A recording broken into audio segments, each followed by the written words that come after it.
In this episode, we're tackling Battle Companies, a system a few weeks ago I had no idea existed.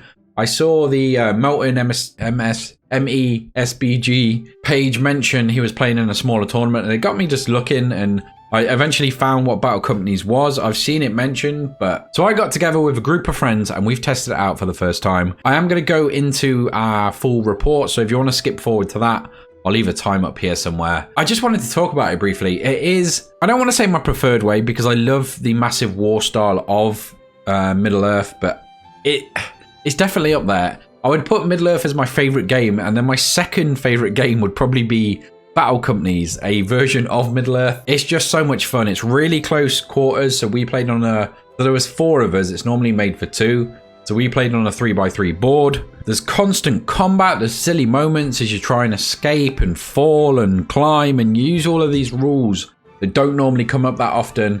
It's just so much fun. This is my recommendation. I think everyone should go out and try it. I know the channel I mentioned is actually thinking of running some tournaments around it, which I would, well, not necessarily Battle Company, but just smaller games. Like I say, those smaller maps, just having to fight, having to dash in, get the relic and escape. Or maybe you've got to take on a cave troll and you've got to do it before your opponent takes you on. The 4-player mode that we implemented made it even more chaotic. It's just a ton of fun. Tells a story, and it's an ongoing one that we can keep playing in a campaign. So if you do want to see this, make sure you leave a like, because I do want to do more of it. Very passionate about this and Middle-earth in general. So let's talk a little bit about the game type and then get into it. So the game type for this one is going to be the rescue of some relics. In this scenario, we've got a small Rohan area. Near the woodlands, near the rocky mountains. We've got a few houses, a stable. Maybe it's a small house away from everything else. Makes for the perfect setting as the denizens of Mirkwood, the Shire, Minas Tirith, and the Mirkwood elves arrive to recover the relic before anyone else. Now, because there are 4 players, we've got 2 relics on the board. We've got 5 relics down. They're going to be revealed. They're going to be rolled as you go. So let me talk about that briefly. So we've got 1 on the left. You're going to need a 6 to pick that up. Just make it more difficult as it's out of the way. Then moving in closer, we've got 1 in the house, which you're going to get a +2 on your roll. Finally, the 1 in the middle is going to be a guarantee. Obviously, it's the most contested, most difficult to get. And then on the other side, it's mirrored. So we've got the stable, going to be a +2 roll to get this one. And the furthest one out is going to be a 6. Just briefly running through my team then, I've got Odo Chubb as my leader. He is the brother of Bungo Chubb, who is my sergeant. And then we've got Tom and Drogo Cotton. Those are all going to be my rangers, so hopefully fairly safe at the back. We've then got Carl Clayhanger, we've got Ferdinand Took, we've got Griffo Boffin, Hugo Boffin, so another pair of brothers there. With so many characters, it's just easier to do. We've got Longo Baggins, Milo Burrows, one hobbit just affectionately known as Polo, Rufus Greenhand, and that rounds out the team. So that's how the relics work. Basically, they're going to need to be grabbed and carried off the table. Once they're carried off, your team is going to be considered a winner. There's going to be 2 winners, or potentially 1 if somehow you get 2 off. I can't see that happening really. So the following week, if you win, you're going to get more influence points, which means you're going to be able to buy more characters. It does sort of even itself out, so your army is going to have a rating. So if you've got a ton of characters and your opponent doesn't, they're going to get some extra rerolls, some extra influence going forward. But if you do win and get more influence early on, you get the advantage for a week, and then it should even out, and then maybe go in the favor of the other people, then evens out. And it's a perfect system. There's so many cool things you can buy. You can buy mercenaries, you can buy upgrades for your army. So I won't spoil it, but a few people get some very nasty things going into week 2. You can add poison to your weapons. You can buy a banner. You can buy new characters, new armor. It's so customizable. It's the perfect way to play a campaign, and I'm so excited to get into this one. So let's do that and head over to the table. So I did want to start this video with some class. I wanted to do a bit of voiceover, maybe cut in now and again. I'm not going to be cutting into our audio too much, as we are currently listening to the Lord of the Rings soundtrack in the background, creating for some really cool moments as the music kicks up. We got into a thing about measuring. Obviously, we only have a few to go around the table. Trying to keep it high class, but we get this suggestion. Do your knob like 6 times. Now, if that doesn't set a tone for this game, I don't know what does. It is silly. There's 4 armies on the board, so you can already tell it's going to be a hectic one. You get my Shire on the right, as you can see, just moving forward here. Very slow. Got this massive rock to deal with. It does protect me from the Ministerial Rangers, but as you can see, there's some nasty looking spiders and wargs across the way. So they're just going to slam straight into the point. We've got, I think we we put 4 points down, or 5 points down. 2 of them are going to be relics, as already explained, and he's going to try and flip the first one in this following turn. You can see my daughter's hand creep in here with her army, which includes a dinosaur version of Thor and Spider-Man, which seems pretty overpowered. And she's got more. Is that an owl bear? Somebody stop this lady. But let's get back to some Lord of the Rings here. The serious business. So you can see from above here, just a couple of shots going off from the elf player here. Trying to get something into like a warg or a Ministerial. Not really many wounds via range in this one. The only wounds coming from the elf player as they try and slow down those spiders. Very powerful in this game type. They get a 5+ save. It's supposed to be because of all the blood they've drained, and they're just a bit chunkier boys, a bit more tanky, which does help massively. It's only if they're a hero. Elf's just pushing forward here, trying to take the stable and get to this point.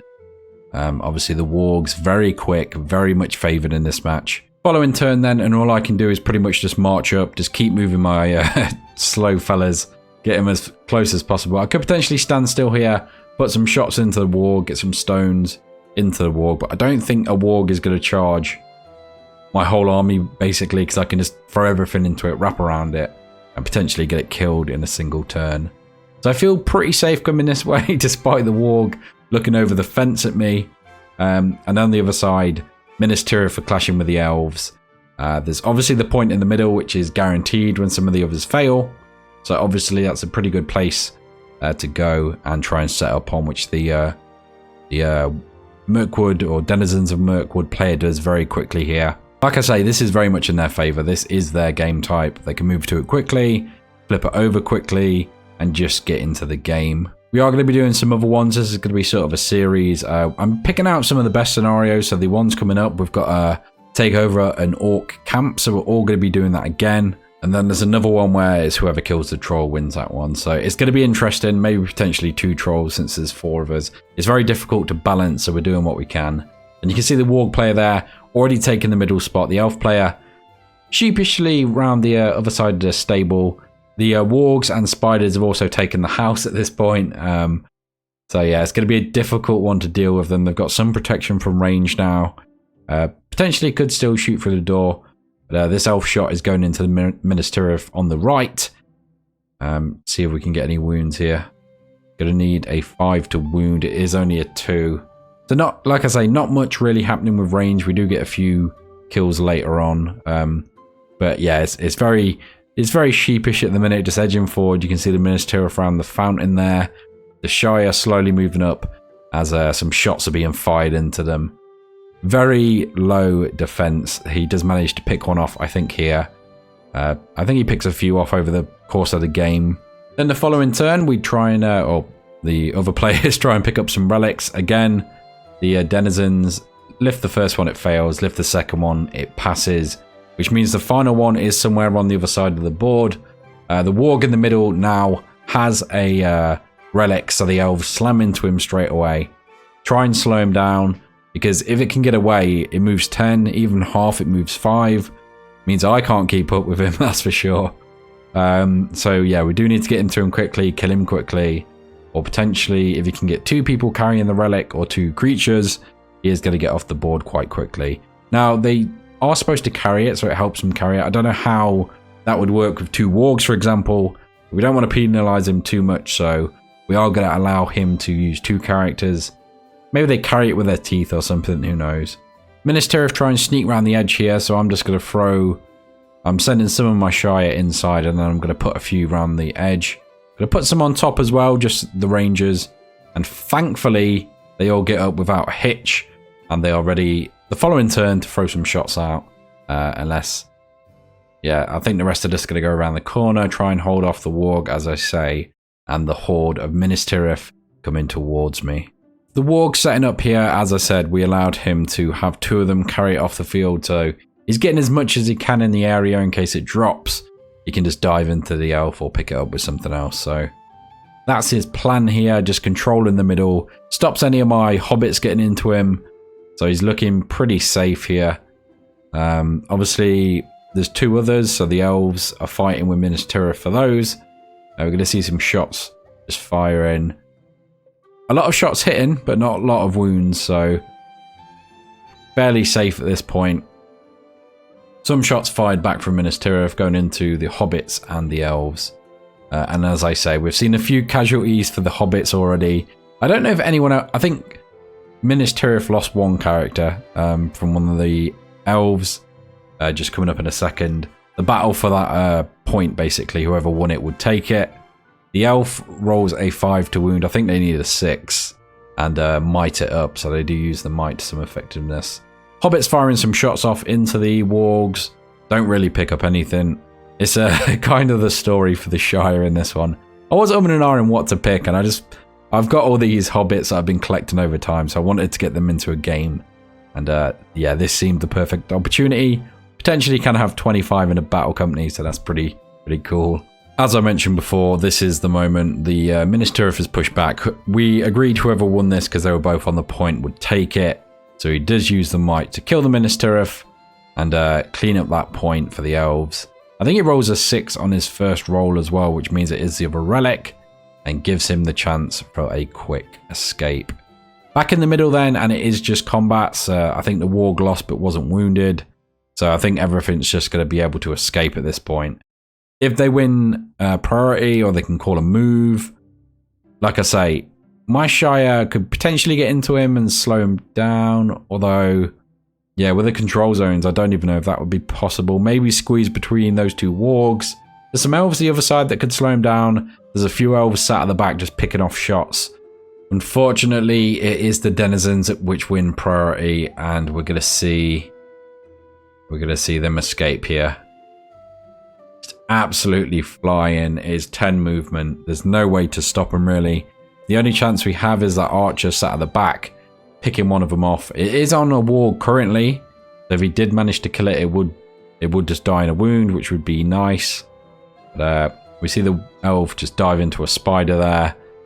We've got some hobbit shots that could go down into those wargs, but I think the damage is already done. Once they can get in, they can pretty much quite easily get out. I think it's because we didn't really get into the middle. Like, my hobbits take too long to get there. Minas Tirith sort of held up and fought the elves. There's a lot of stuff sat back just ranging. So the denizens very easily managed to sneak in, managed to get the relic. And now it's left to my hobbits to chase him down, which is never a sentence you want to utter. The other hobbits just slam into the lines of Minas Tirith, try and hold them up. And then we try and take a few wargs on. Probably not going to go in our favour, but always courageous hobbits giving it a go. The elf once again going into that spider after wounding it last turn. But here's one of the points that we made. So this is a 4-player game. So if we have 4 people in one combat, you can choose who to wound. We all roll a dice. Highest dice wins. So that should be quite fun going forward, having these 4-way battles. I decide here to try and leap my archers from this rock over to the roof across. Obviously, we've taken the roof off so you can see inside.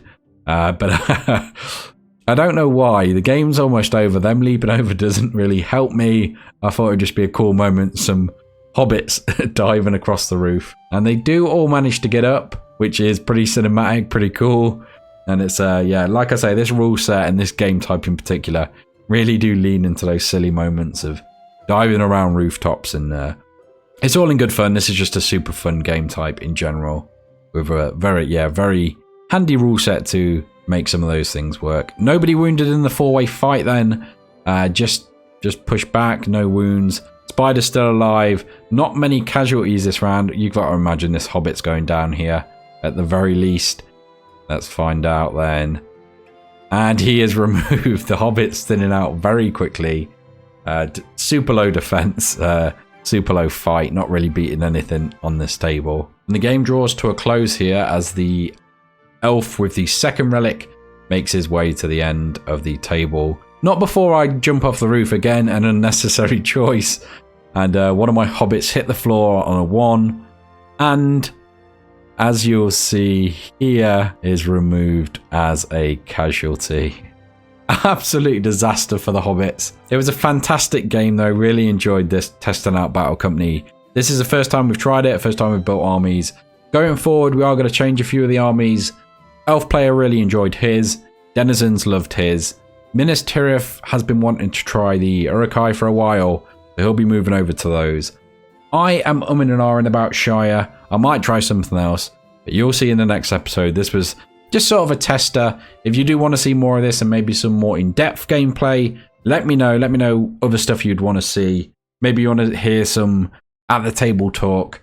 I will turn the music off, so maybe we can catch some of that next time. So unfortunately, after that one, we did have a few casualties. They did all manage to survive, but one. And in this episode, Hugo Boffin has been targeted down. Once they heard the name, they went for him. Absolute monsters. His brother is not going to be happy and is going to be looking for revenge in the next episode. Everyone else managed to pass their saves. I don't know if maybe it should be slightly more difficult. But at the minute, we've just had the one casualty. I guess you don't want to lose stuff every week, else you could very quickly on some of those smaller armies just lose entirely. We've bought our upgrades. One person managed to roll a bat swarm, so that's going to be interesting going into week 2. We've got some other upgrades. I think somebody took Mirkwood Cavalry, or another ranger at least. Obviously they were the winners, so slightly more points to play with. So in that vein, me and the Minas Tirith player are going to have extra rerolls going into the next one and some extra points to help us catch up.